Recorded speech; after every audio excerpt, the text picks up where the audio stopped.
My name is Daniel Khothule. I'm an older person, 76 years, in the Republic of South Africa. For 29 years of my life, I was subjected to a repressive system called apartheid. When it fell off in 1994, I was subjected to the new dispensation called the democratic dispensation. And I thought when I go and retire, I'll have a very suitable life as an old person.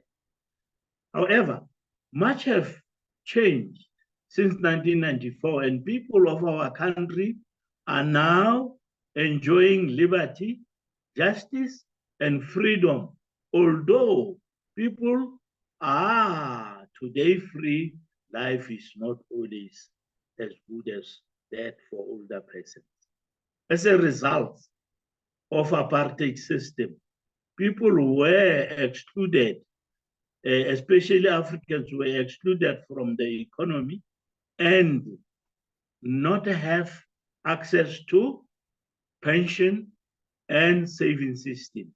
As a result, most of elderly people in South Africa today depends on state old age grant of 2,100, which is about 111 pounds, 3 pounds a day.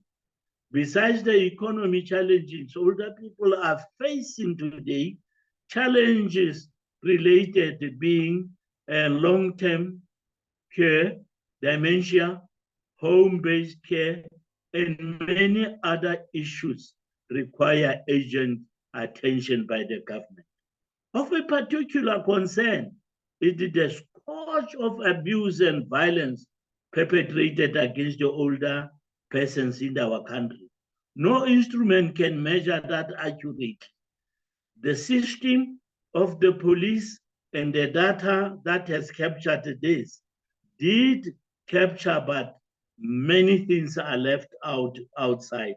It is not an accurate one to be used. It is generally believed that the elder abuse occurs in residential care facilities, but there are more older persons being abused in their own houses where it is far more difficult to expose. As mentioned, the perpetrators are often family, such as their children, their grandchildren, other persons, and reluctant to speak, but are against them. Fear of being subjected to further abuse, fear of being left alone, fear of secondary trauma when the allegations are not taken. Mentally and frail, some people not able to report on themselves make the matters more worse.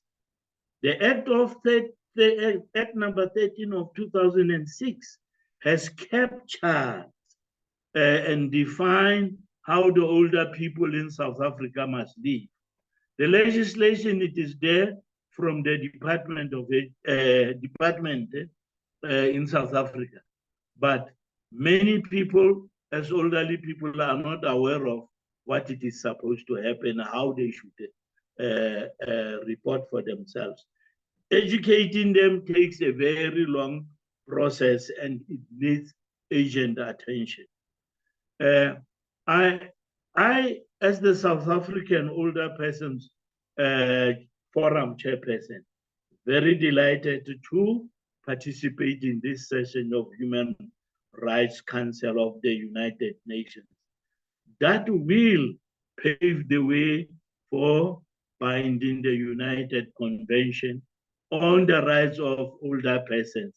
These legally bound our country to adopt and implement legislation that will uplift and protect nearly 6 million older persons in South Africa. I thank you.